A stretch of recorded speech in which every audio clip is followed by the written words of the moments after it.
Good evening from Lagos, everyone, and welcome to our special broadcast of the June 12 Democracy Day celebration. I am Nifemi Oguntoye. My colleague Jumoke Olatunji is also right here with me. Jumoke, happy Democracy Day to you. Same to you, Nifemi. You know, the spotlight is back on June 12, 1993. Absolutely. Where were you on that day? I was 7.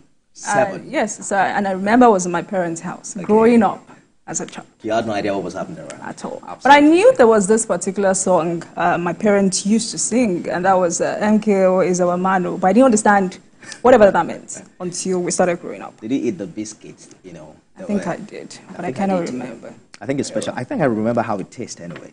You know, Sarah Ayeko was back in Unilag to talk to some students about June 12. It's amazing how those people who were not around in 1993 aren't quite bothered about the history. But that's sad. Very sad. In fact, one of them said, well, it's public holiday. That's all I care about. I mean, I can't wait to see that report. All right, so it's been a busy day for President Tinubu. June 12 activities started with a nationwide broadcast as President Bola Tinubu assures Nigerians that the ongoing national reforms in the country weren't intended to inflict pain, but to fix the economy. He affirms it will soon send the executive bill on the new minimum wage to the National Assembly. At the Eagle Square venue of the Democracy Day parade, the president inspected the military parade and signed a register in a symbolic honor to the significance of the day. TVC News State House correspondent Femi Akode has more. The second Democracy Day commemorated in the life of the Bola Tinubu administration.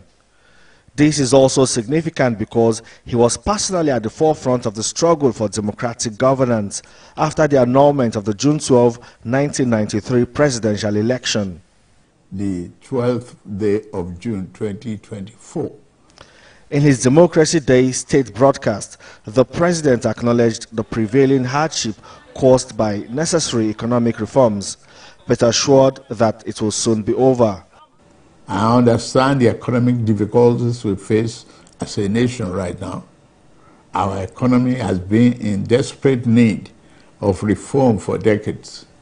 It has been unbalanced because it was built on the flawed foundations and over-reliance on revenue from exploitation of oil. The reforms we have initiated are intended to create a stronger, better foundation for future growth. At the Eagle Square in Abuja, venue of events commemorating Democracy Day, top government officials were in attendance, including other invited guests and the diplomatic corps. They all share in the president's strong belief that democracy is the best form of government, despite obvious challenges. Today, 25 years after democracy, since we started democracy, these lessons is that the ideals that we encapsulated in the Farewell to Poverty, which was the title of the manifesto of June 12. I was part of the team that crafted that manifesto in 1993. The ideals espoused in that manifesto is what this current government, led by the president, who was an integral part of it, is implementing. Well, the message of renewed hope, as the president has said, it's a message of us thinking backwards, looking at the sacrifices that our heroes in the past, paid, for us to have the freedom, the democracy that we enjoy today. The president was very clear in his speech earlier today and was very explicit.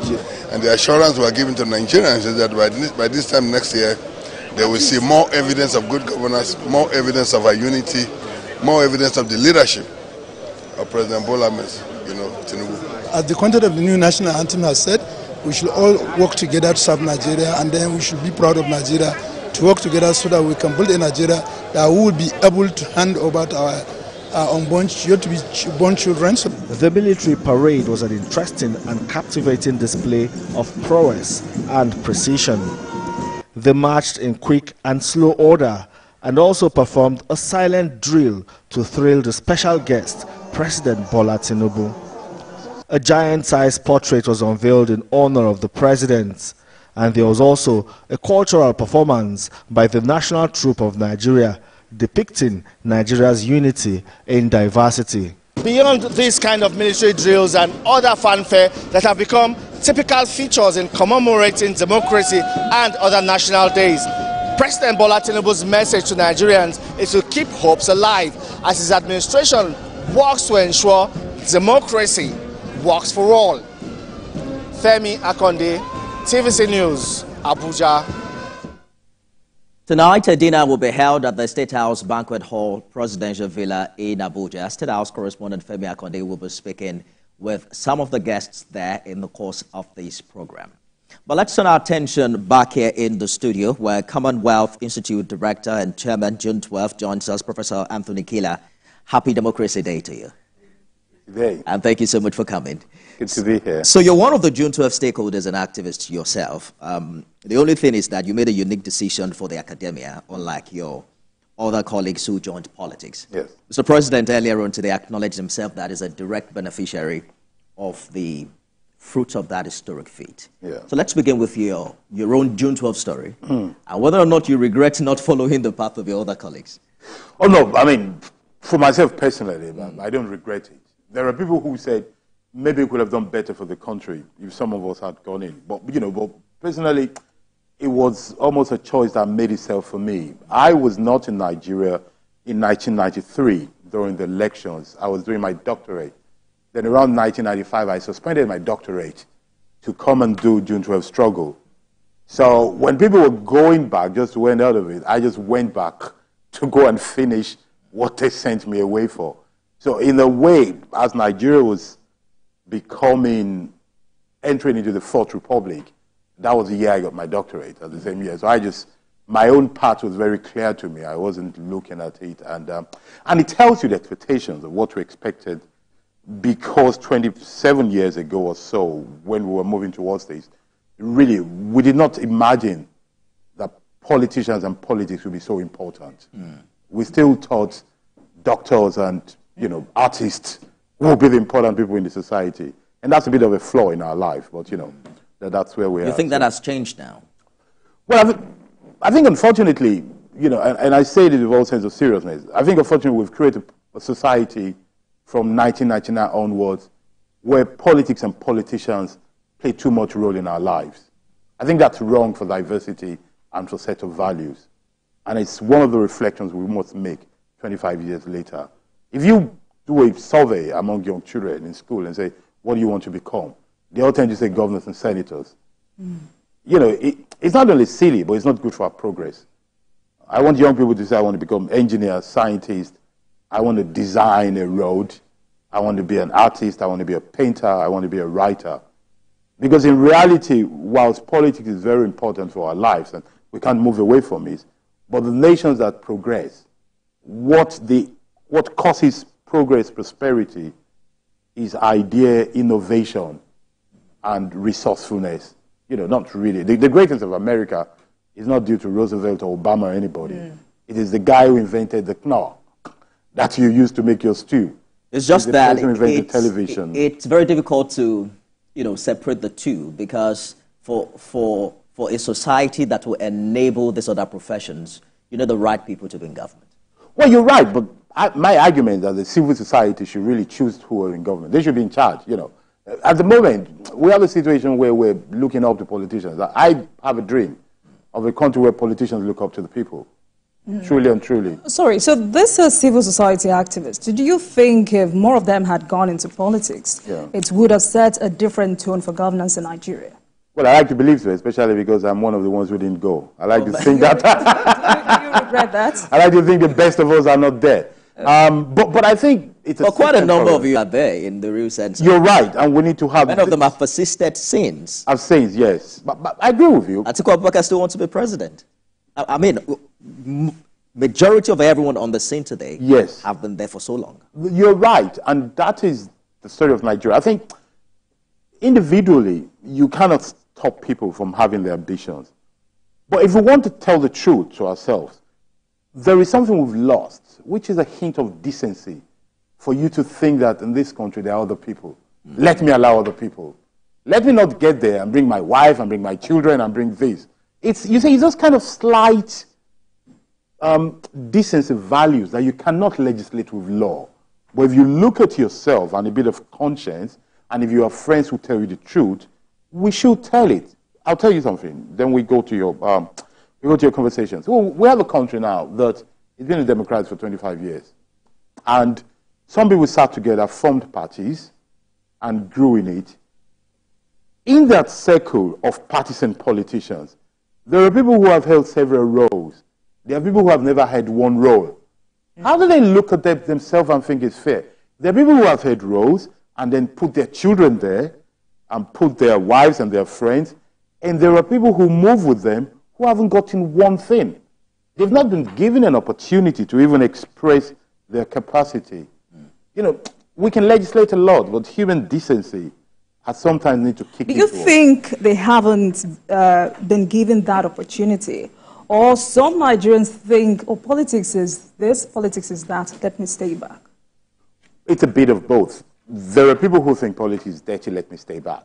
You can't blame them. You know, actually, most people you see in politicians are not exactly Boy Scouts and things. You know, we see them fight themselves in their primaries. We see them accuse each other of nasty things. So you can't blame people for thinking it's bad. But by the same token, but there are people who have tried.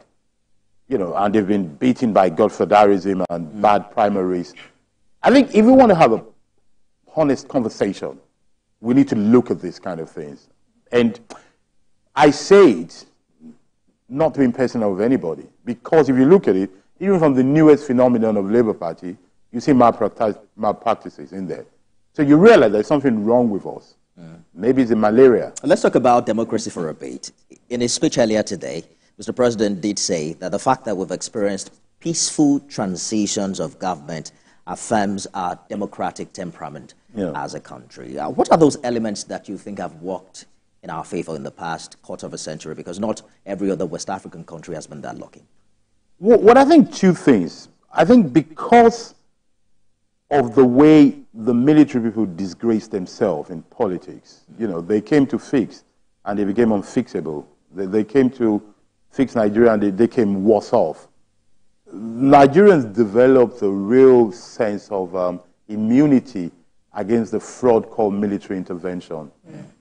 And it must also be said that, you know, we're never satisfied. And I'm what's that thing that one of the people call us, the whalers. I'm one of the chief whalers who always look at what is wrong. Because we're never satisfied, we always ask for more. But in reality, you know, there's been a constant growth, you know, well-being. There are more, if you look at it in the past 25 years, while things are harsh, but, you know, there are more homeowners, there are more millionaires, private jet people, never mind the source of this, their richness. That's another conversation. But, you know, there's more wealth. And that has shown people that democracy is worth it. You know, there's also shown them that, you know, that people like me can come here and criticize the president and say whatever I like. And that has given people a sense of this democracy is good, it is worth it. And the idea that whether you win or not, people can imagine that they can have a role to play. That has endeared democracy to people. And that's one of the things. It's not a perfect system, but, you know, definitely better than the military system. And I think that's what the president was doing today. And perhaps we're doing better than we're also willing to acknowledge. Because you go to countries like Nigeria where the military juntas seem to even enjoy some form of local popularity and support, unlike what the Western world would like to paint as democracy being the answer to all of our programs. Well, I get your point, but on principle, I never compare myself to people worse than me. I always tend to, when people talk, I always compare Nigeria to countries far better. I never look backward. I tend to look forward to see people who are doing better. But I think from the president's speech today, which, by the way, I thought was a very good speech. I'm not a generous marker. My students know me, but I thought that was a good speech, and I'll rate him high. In the sense of content, in the sense of historical texting context and organization of the speech. And if you look at paragraph for paragraph, you know, rather than make it about himself, he made it about the value of democracy. And one thing he did, in a way, he was reselling democracy. You know, like pastors do on Sunday, every day. They tell you Jesus loves you. And I say, but I know, that's why I'm here.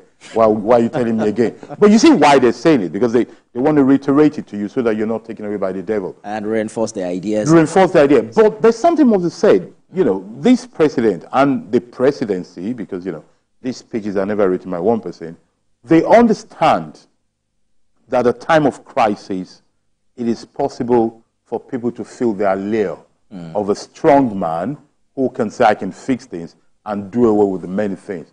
So because of the kind of, I don't know whether to call it disgust or disdain, that people have for the National Assembly at the moment, who they find wasteful, it is possible to be tempted to say, if we took away the National Assembly, we'll save a lot of money. That is how the allure for dictatorship starts, or less democracy starts. This president, who knows that there is hardship in the land, feels it, reiterates that. His message was this: this democracy is great, a lot of people worked for it. And by the way, I digress, but not too much, to say that I like the fact that he took time to list some of the people. It's perhaps the first time we're here. Well, exactly, that's happened. So that's a great thing. Unfortunately, he didn't list everybody. He didn't list some of us, but he can't list everybody. He couldn't have, yeah. He couldn't have, because that would be a whole speech. I think he acknowledged that as well. But acknowledged that. And you should be happy. He listed the media as well. Absolutely. And he listed. And I also think that puts his administration under more pressure, to be able to. He left out Labour, though. I should remind him, because Labour did a lot as well. But he mentioned Franco Kori, but he left out the Labour Union. By the way, he talked about the minimum wage bill to be passed in the National Assembly. So that captures Labour in some way. But how important is this Hall of Fame that you're talking about, both dead and alive, to our democracy? I think it's very crucial. I think it's very, very important for people to understand that when you do something selfless and give to your country, when rather than amassing cars and houses, you actually stand for what you believe in, I think it is good for the system to create a legacy for such people, so that other people will be inspired to do such.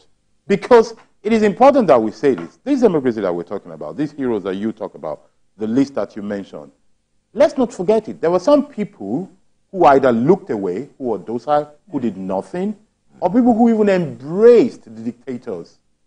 It's a pity that when I repeat, I know this is not a popular thing, but let me say it, I don't really mind. I repeat that one of the errors we made in 1999, that we didn't draw a line to say anybody who has collaborated with the past regime should not be allowed in this democratic regime, like a clean slate. That should have been a good start. What impact would that have made? It will have made, very good question, it will have created the value of democracy. It will have been a line that divides Democrat from non-Democrat, so that everybody in the room, no matter what party you belong to, we hold some values sacred.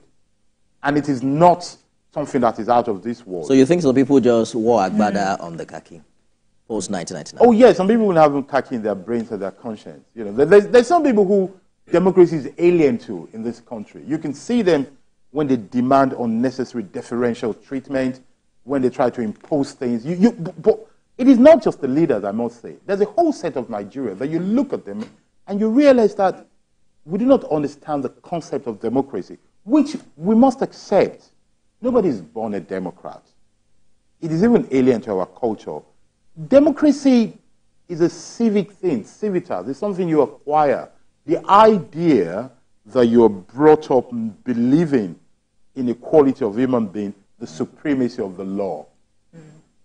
By default, our culture, our way of life, is to ask for exceptions. You tell somebody, I'm busy, you say, can I quickly say something?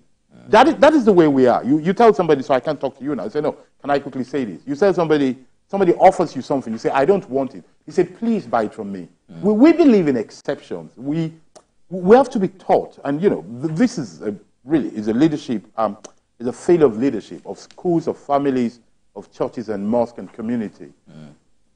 Nobody's born Democrat, I repeat. It's something you're taught, like using knife and other cutleries to eat. We have to be taught to believe that orderliness, transparency, accountability, rule of law is the way to lead in this society. We don't want democracy. We go back to the KBC thing. And, All right. I mean, earlier you said, despite the imperfections, democracy is good for us. But when you hear young Nigerians clamor for military rule, at the slightest dissatisfaction with any issue, what comes to your mind?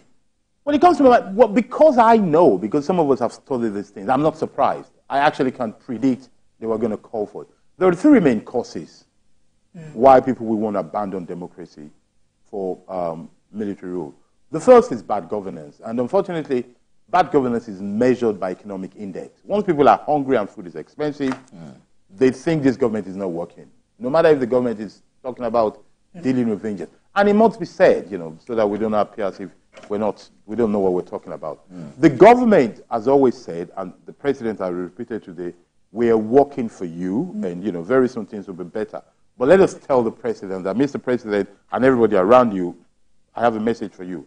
This your message of saying we're working for you. You sound like somebody in the kitchen of a restaurant or at home who tells us the food is going to be ready soon and it's going to be delicious. Yeah. And here am I in the dining table saying, but I am hungry now.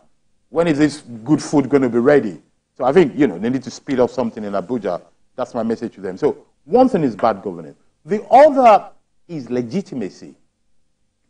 Anytime people can say that a government has not got the full support of the people or is not elected legitimately, they tend to delegitimize it. And that is why some of us insisted immediately after elections that the best thing to do is to make sure that all legal matters had two features. One, finish it before swearing in day. Two, transmit it so that people can see by turning on their TV, they can break it down that this is what side A brought to the table and this is the way it was approved or rejected. Sounds like a long-term approach that encompasses constitutional review. It doesn't have to be. So how do you bring this in? Common sense and decency. There's something wrong with it. This is exactly the point you made earlier, that a president can't just say, this is how it's going to be done. We have a National Assembly. Very good. The president, that's the thing. When it comes to judiciary, it's not the president that says it. The president should not even near saying it. It is simply the CJN that gets the judges together. Hold that thought, Prof, and we'll continue this conversation shortly. It's 31 years after the annulment of the June 12, 1993 presidential election, and some heroes of the struggle have maintained that the agitation, no doubt, is worth it. Senior reporter Ola Wakon caught up with the Minister of Solid Minerals, Dele Alake, and Special Advisor to the President on Information